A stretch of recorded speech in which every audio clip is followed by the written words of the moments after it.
Dale nomás, cuando quieras.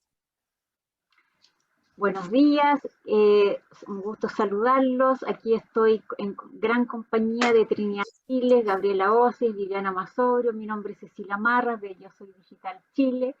Un gusto saludarlos y saludarlos también especialmente a todos nuestros auditores, a Rosa Madrid de la Quinta Región, a don Gustavo Bale Betanzo, que lo he nombrado mi embajador de literatura en la Quinta Región porque está súper encargado de difundir esta labor maravillosa que estamos haciendo. Gracias, Gustavo, por eso. A nuestra querida Isabel Mejías, Marianita Neff, y a él de Audicio me voy a detener un segundito porque tiene a su nieta muy enfermita, así que le mandamos un tremendo abrazo. Sé que su hija ya salió de su recuperación, pero le mandamos un lindo abrazo para que se recupere. Y hoy tenemos un cuento emblemático, así que le doy la palabra a Trini para que nos cuente de qué se trata. Adelante, Trini. Queridos auditores, nueva semana para todos. Les doy la bienvenida y también saludo a todos mis compañeras de trabajo.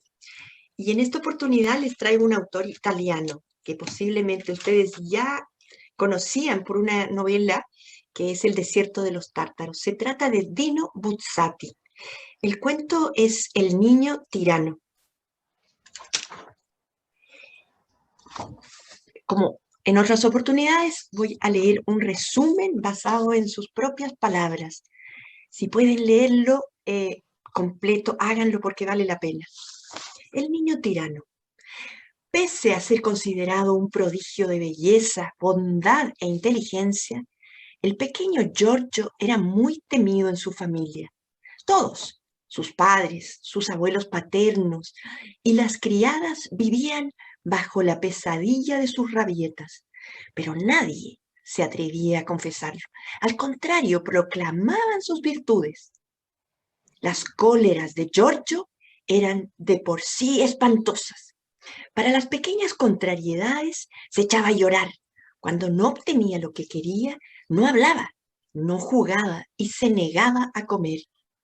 Cuando aún las circunstancias eran más graves, optaba por quejarse de misteriosos dolores en los huesos, cabeza y vientre, o simplemente se ponía a chillar de una manera que perforaba el cerebro. Giorgio nunca había tenido una inclinación por los juguetes. Le servían únicamente para impresionar a los amigos. Estos se morían de envidia y a él le divertía humillarlos. Por la rendija de la puerta, sus padres y abuelos lo observaban tiernamente. Un día recibió un maravilloso juguete de América. Se trataba de un singular y costoso camión lechero. Una tarde en que su nieto había salido, el abuelo, un coronel jubilado que no sabía en qué ocupar su tiempo, se tentó por examinar el camión. Llegó a trampear el pestillo cerrado. Apenas hubo alzado con la delicadeza de un relojero uno de los cierres laterales, un listoncito de hojalata barnizada se desprendió y el perno osciló sin apoyo. Una vez desgonzado el perno, el cierre dejó de funcionar. Lleno de zozobra, el viejo coronel que un día al pie del Montello había conducido a sus hombres en una carga suicida contra las ametralladoras de los austríacos, se apresuró en poner todo en su sitio. Un escalofrío le recorrió la columna vertebral al oír la voz de su mujer que parecía del juicio final. ¿Quién te manda abrir el armario de los juguetes? El coronel se sintió solo, abandonado en la ingrata selva de la vida. Finalmente, logró fijar los extremos del cierre de tal forma que éste quedó más o menos arreglado. No se notaba nada fuera de lo normal. 3 timbrazos anunciaron el regreso del tirano. A la hora de almuerzo, salvo el niño, todos estaban al corriente del desastre. La abuela fue incapaz de mantener la boca cerrada. Después de la comida, Giorgio, con una sonrisita ambigua, contempló su armario y salió con el camioncito debajo del brazo. No se separó ni un instante del juguete. El abuelo estaba en vilo. No se atrevía a confesar espontáneamente lo sucedido. Un día le insinuó que dejara ya ese chisme. Entonces el niño se dispuso a cogerse una rabieta. Después empezó a gritar y a sollozar. Yo con mi camión hago lo que quiero. Puedo incluso pisotearlo. Así y así. ¡Pa! ¡Mira! El camioncito se hizo pedazos. De pronto descubrió en un extremo el cordel y rápidamente preguntó por el culpable. El viejo combatiente dio un paso adelante. Sugirieron que él no lo había hecho a propósito. La abuela le dijo que le pegara al abuelo. Estaban todos ansiosos.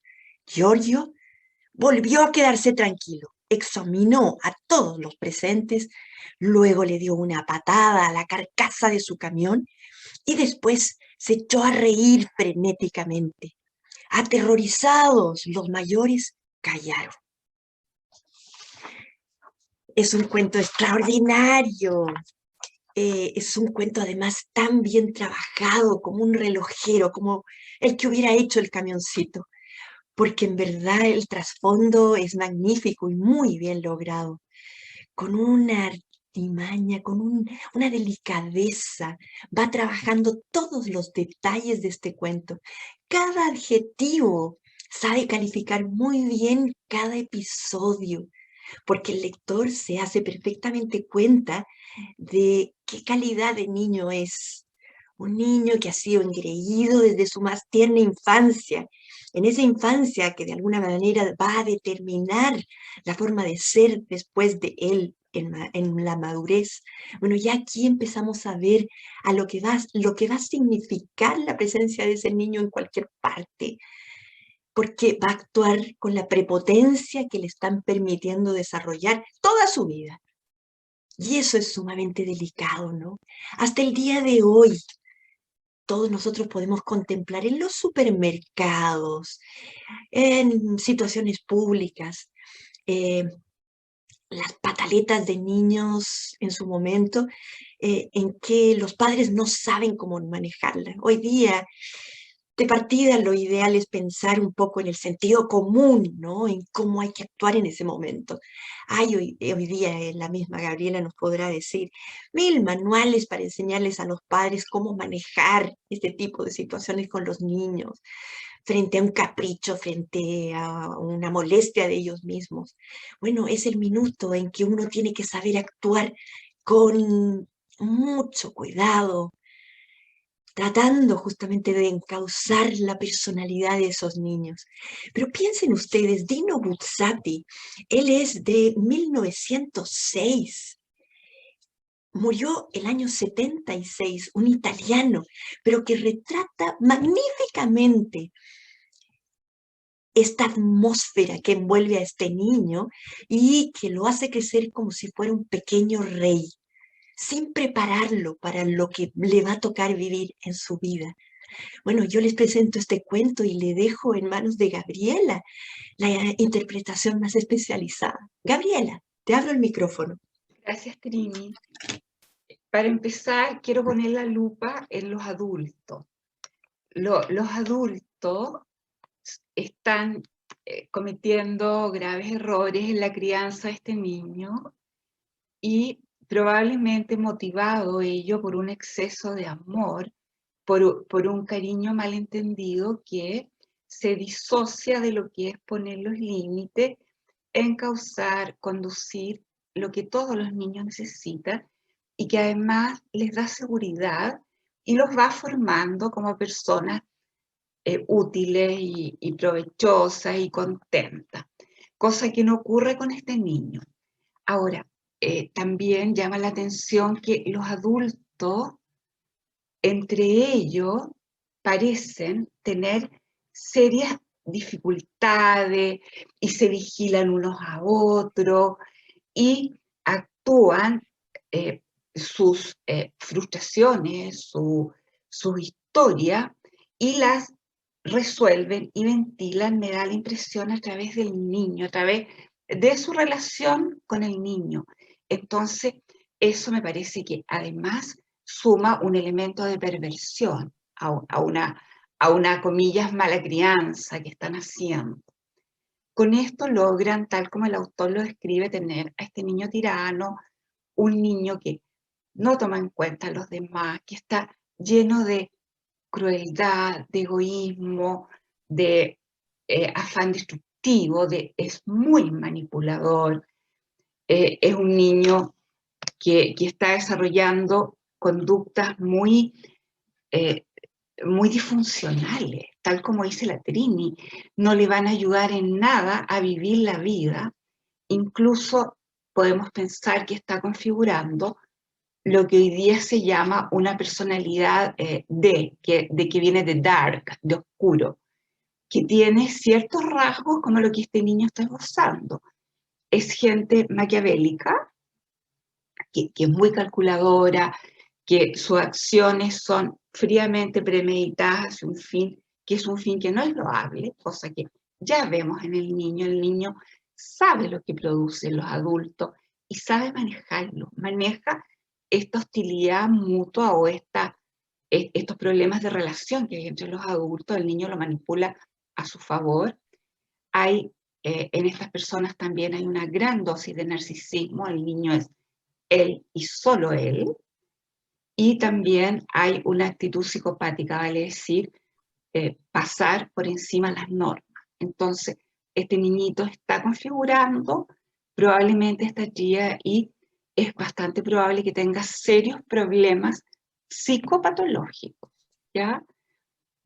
Cuando crezca, cuando sea más grande, y por supuesto podemos predecir también una vida cargada. Estas personas no tienen vidas felices, no hacen felices a los demás, cargan mucho fracaso, cargan mucha consecuencia negativa de un mal actuar.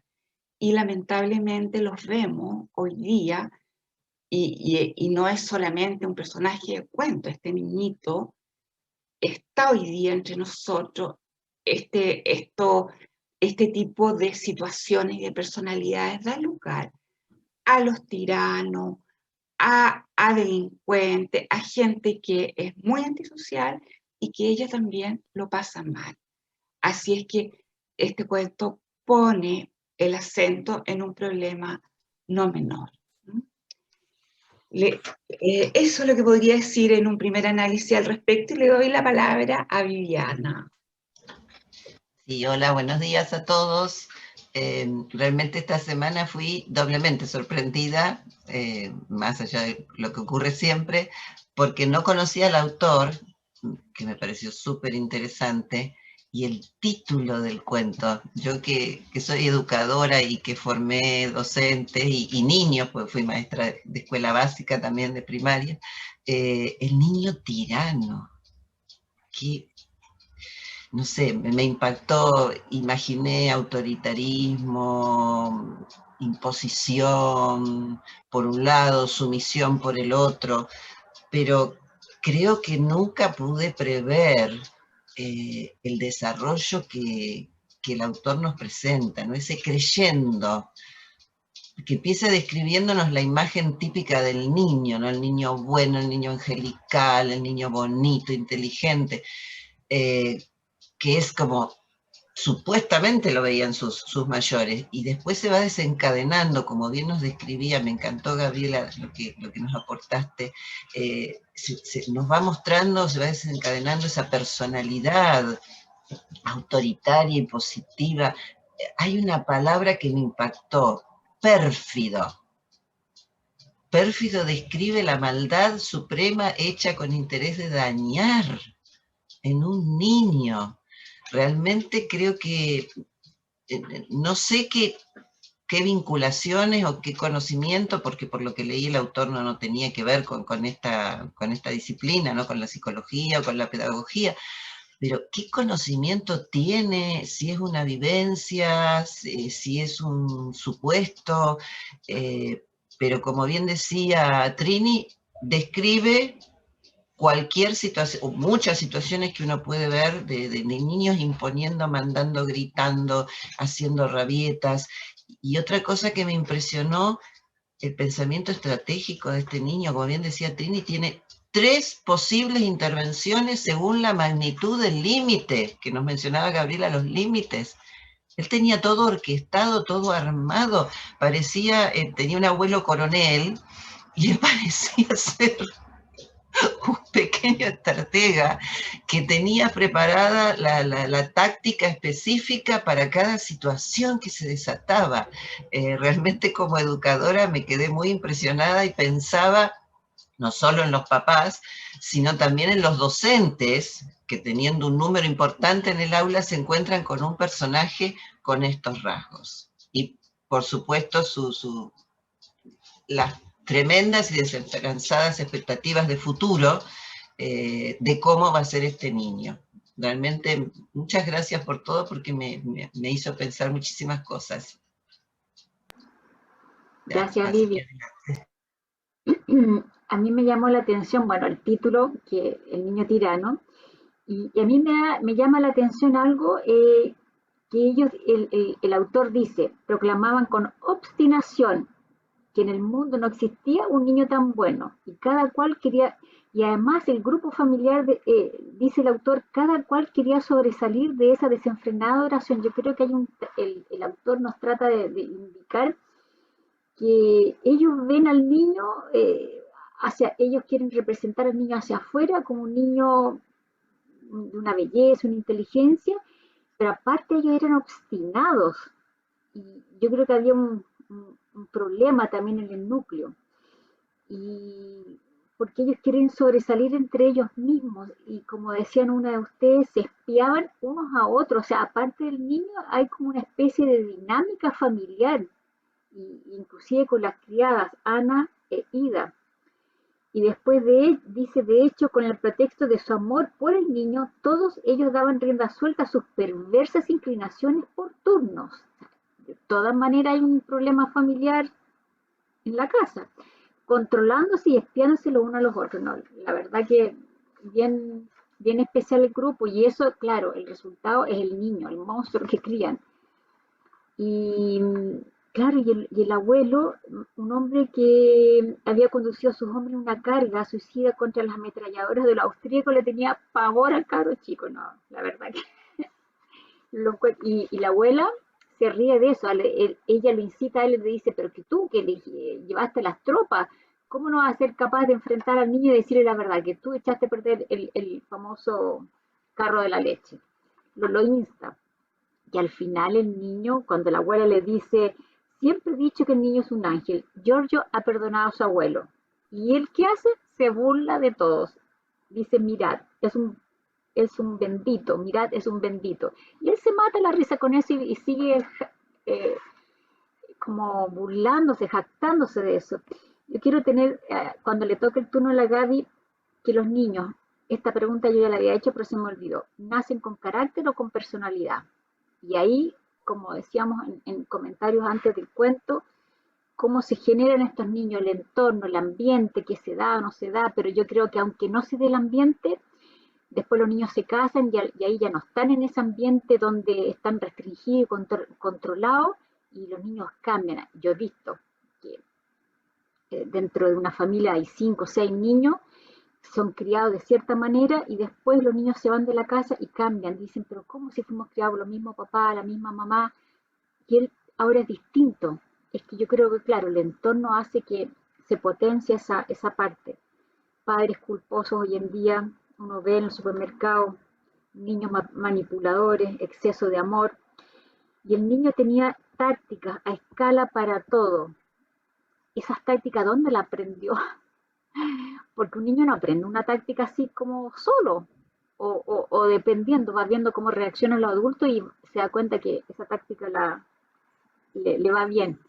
Le doy mi palabra a Trini porque el cuento es súper entretenido, muy entretenido. Adelante, Trini. Bueno, yo vuelvo con el análisis y muy enriquecida con sus comentarios, porque la verdad que le han sacado mucho partido. Evidentemente, este autor es muy talentoso.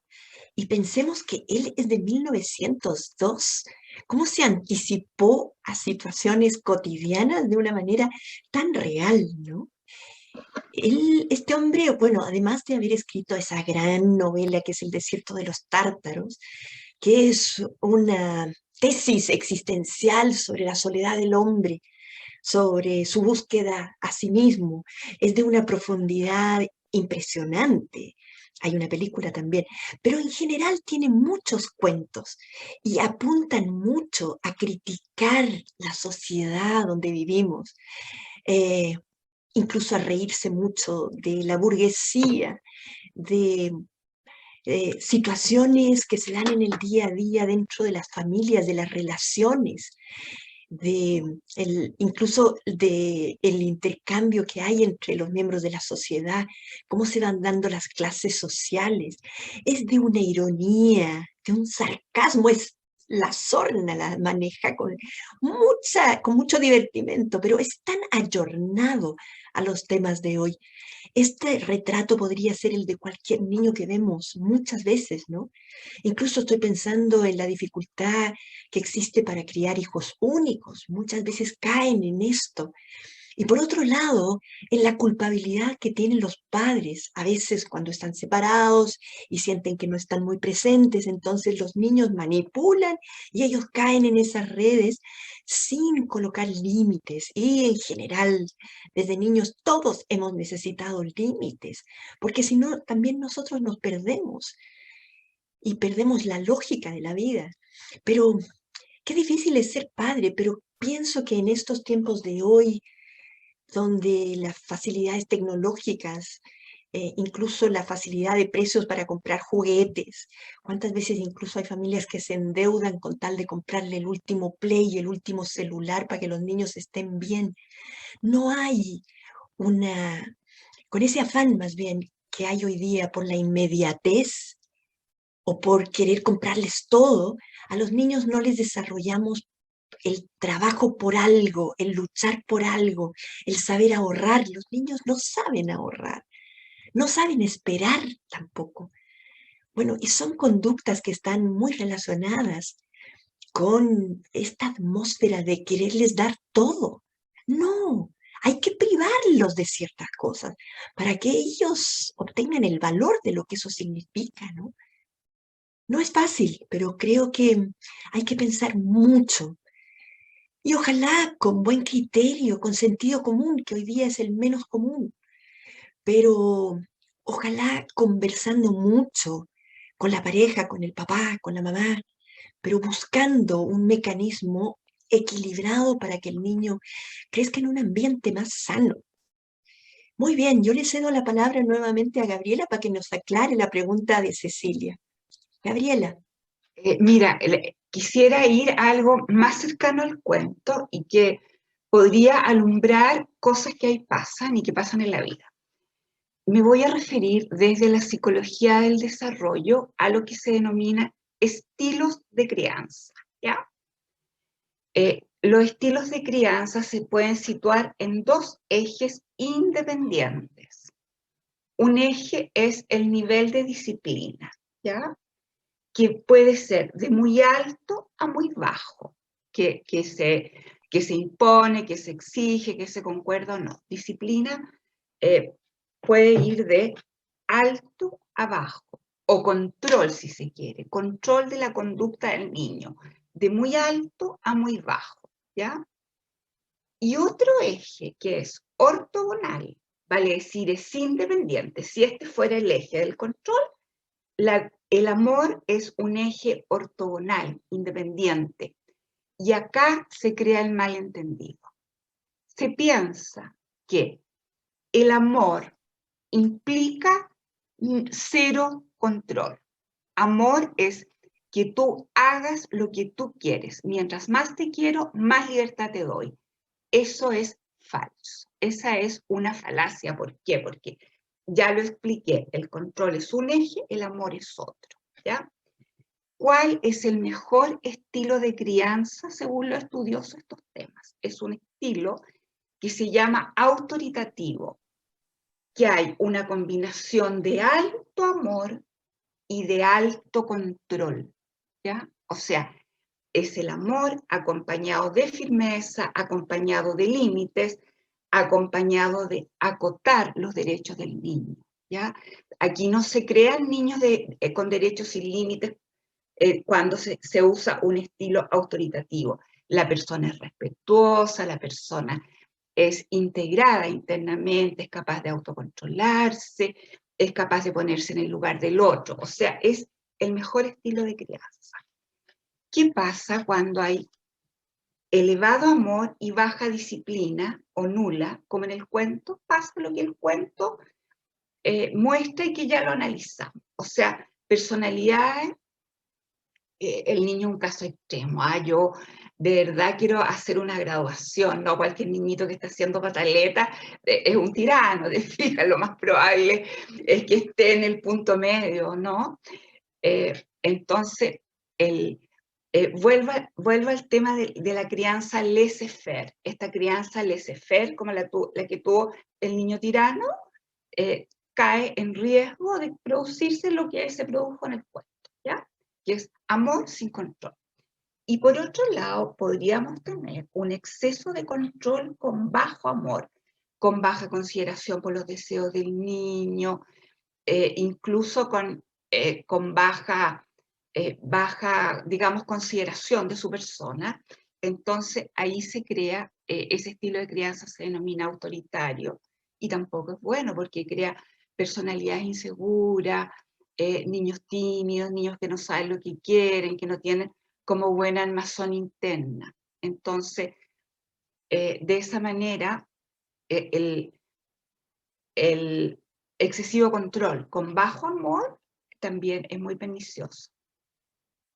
De esta manera, espero haber ilustrado esta confusión que está tan presente en la gente, haberla aclarado, digamos, y haber dado elementos para entender un poco más lo que pasó en este cuento.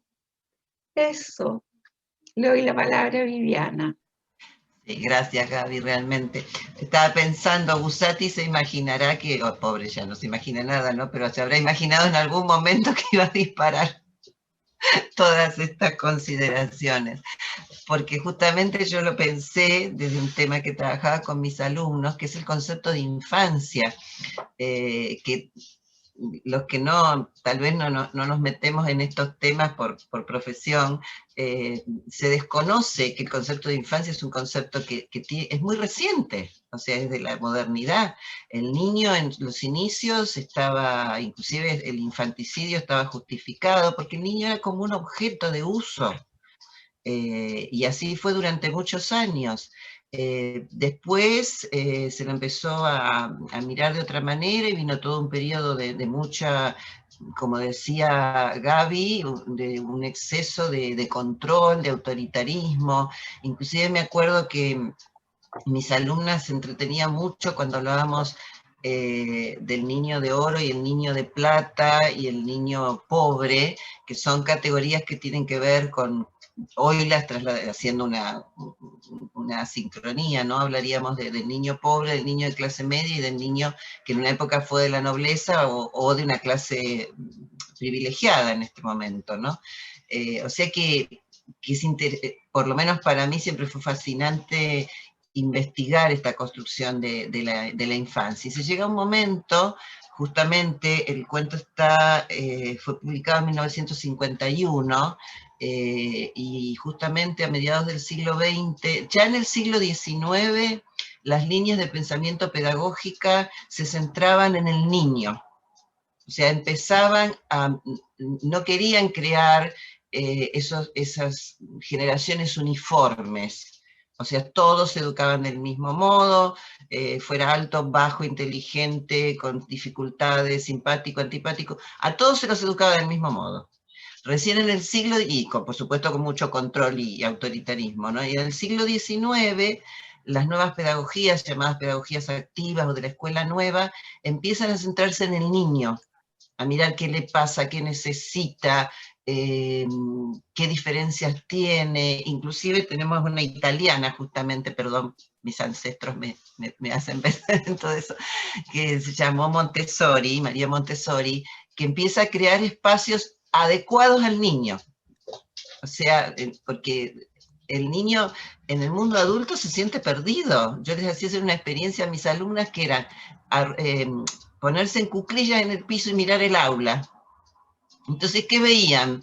Veían las tapas de los escritorios. Y un poco esa es la mirada que tiene el niño cuando entraba en un aula con tamaño adulto. Por eso Montessori propicia las mesas pequeñas, las sillas pequeñas, inclusive todos los elementos de baño también pequeños. Ahí se empieza a pensar en el niño y en las necesidades del niño.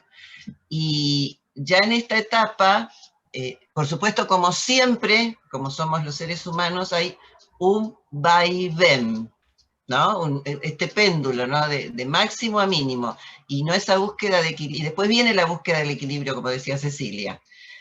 Y en ese máximo llegamos a los periodos hiperpermisivos, desde casi todas las disciplinas que se ocupan del niño, y estaríamos tal vez en algún momento buscando un punto de equilibrio entre la sumisión máxima y la libertad del niño. Y no sé, se me ocurre que algo de esto tenía que conocer Buzzati, porque en la forma en que nos muestra, en la forma que nos detalla las relaciones adulto-niño, es muy, muy fuerte. Inclusive, creo que hasta relativo a lo que es la edad adulta, ¿no? Porque vemos esos rasgos de infantilismo en el abuelo, un ex coronel, que quiere jugar y no puede asumir la culpa, o sea, no puede hacerse responsable, como le dice su hijo en un momento, el papá del niño. Bueno, decíselo de una vez, no puede ser, peleaste en 2 guerras. ¿No? Y mirándolo desde lo literario, impresiona que he leído que es muy común en los cuentos de Buzzati el tema de la espera. O sea, el niño que espera que los adultos estallen, hablen, confiesen, y por otro lado la espera y la angustia de ese abuelo que en un momento ya no puede más y lo dice todo. Y agrego una cosita para no extenderme que me impresionó la forma de escritura. Por ejemplo, el Camioncito de la Leche, que tenía los 2 personajes que se podían sacar, las botellas pequeñas, las cajitas. A mí me hizo, se van a reír, pero me hizo acordar cuando yo miraba, yo tengo 2 hijos varones, así que miraba autitos, ¿no? Esos autitos desarmables, y me fascinaba la puertita que se abría, así que me puse un poco en el lugar de este abuelo. Pero se me ocurre que si por desgracia o por accidente hubiera roto un juguete de mis hijos, lo hubiera confesado abiertamente a qué punto estos extremos que nos cuenta Gabriela habían sido llevados, que el abuelo no podía confesar, no se animaba. Y el cierre, pegarle al abuelo. Sí, realmente creo que, como decía Trini, la ironía y un cierto grado exquisito de exageración de Buzzati nos hacen pensar los riesgos de este tipo de educación. Creo que hay, inclusive, por algo también que he leído, por lo que deduje del cuento, un grado de posición didáctica del autor, ¿no? Como enseñándonos o diciéndonos, cuidado, miren lo que puede suceder si no se ponen los límites a tiempo. Así que no, fascinante, creo que podríamos seguir, como siempre, muchísimo más. Gracias, Ceci, por tu lugar. Bueno, que entretenido la mirada de Trini, del punto de vista de la literatura, de Gabriel de la psicología y de Viviana del punto de vista de la educación, porque ella fue educadora y ahora escritora. Y me voy a referir a Montessori. Yo una vez le pregunté a mi sobrina qué es lo que es Montessori, porque se ve tanto. Me decía, tía, es súper fácil. A un niño, la mayoría de las mamás suenan a los niños las narices, las mamás se asoman por atrás, toman la mano de ellas y con un pañuelo le hacen así al niño. El niño se asusta y por supuesto que el niño no se quiere sonar, llora, pero ¿qué pasa si la mamá se pone delante del niño y le explica lo que va a hacer y lo suena? Es lo más probable que el niño no le va a dar susto, pero este ejemplo que viene de atrás con el brazo y que se tiene que sonar provoca ciertas reacciones en niños, y por eso Montessori un poco ha dado ciertas directrices que ahí yo le encontré bastante razón. No sé por qué no se ha masificado, la verdad que tal vez desconocimiento, no sé, pero me encantó el tema de Montessori. Y me gustó mucho lo que explicó la Gaby, el exceso de control bajo amor, o el poco o mucho control con o sin amor. Me encantó esa analogía, porque nos puede decir que todos los excesos, los extremos son malos, pero pucha, los papás, ¿cómo saber todas estas cosas y educar bien a los hijos? Yo creo que todos tratan, pero en ese grupo familiar de que habla el autor, había una dinámica bien extraña entre ellos, y el resultado fue el chico. Así que, Trini, te doy la palabra. Muy entretenido el cuento. Sí, Ceci, te voy a pedir si puedes presentar en la pantalla los dibujos de este hombre, porque él se consideraba mejor pintor que escritor. Y efectivamente, hoy día no ¿Cuál? voy a recomendar una novela o un escrito, sino que les voy a recomendar que investiguen los dibujos y pinturas que tiene Dino Buzzati, porque él, como gran lector de Kafka, de Edgar Allan Poe y de tantos otros autores, él también investigó mucho y se fue metiendo en la esfera del surrealismo. Fíjense, por ejemplo, en esa figura del gato en plena plaza persiguiendo un personaje. Bueno, él, si bien tiene este cuento del niño tirano, tiene otros tantos que sugieren dimensiones y realidades entremezcladas. Él con esta pintura quiso expresar una serie de aspectos literarios también. Si se fijan en uno, Ceci, no sé si puedes incluso seleccionar, hay uno Sí, en que hay un edificio donde se ven varios departamentos, la vida que se este, lleva dentro. Está en la este, tercera fila, es la tercera imagen, este, ¿o no? más abajo, un Más poco más abajo. abajo, ¿sí?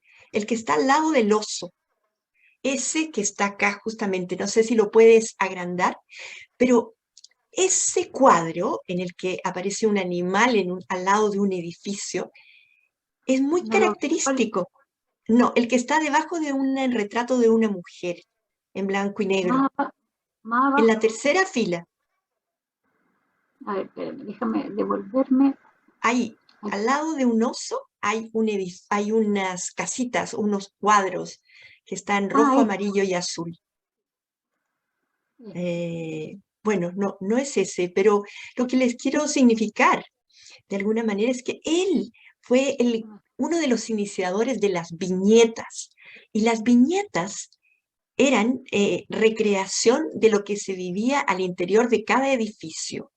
Entonces mostraba un edificio y al interior de cada departamento se veía una vida distinta. Sí.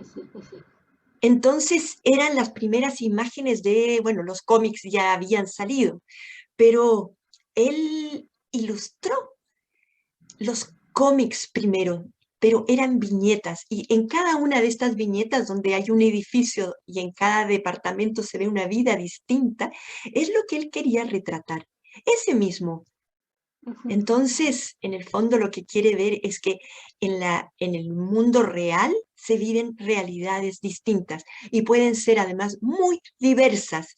Y es eso lo que él quiere mostrar, la vida interior de cada departamento tan distinta a la que se puede vivir en la del lado, ¿no? En la casa del vecino, si bien tú estás viviendo una realidad muy feliz, bueno, en la casa del lado se puede vivir una muy triste, y en la del lado una violenta, y en la de más allá una de horror. Y en fin, la vida es eso, la suma de las convivencias. Pero las viñetas son muy típicas en él. Entonces, hoy más que recomendarles una novela, les quiero recomendar eso, que traten de sumergirse un poco en internet averiguando cómo fue la pintura surrealista de este hombre, que no es muy conocida, pero es tremendamente interesante. Y yo con eso me despido y bueno, esperemos quizá la próxima semana un cuento nuevo. Muchas gracias a todas ustedes y también a nuestro público querido. Un abrazo. Chao, chao, un abrazo.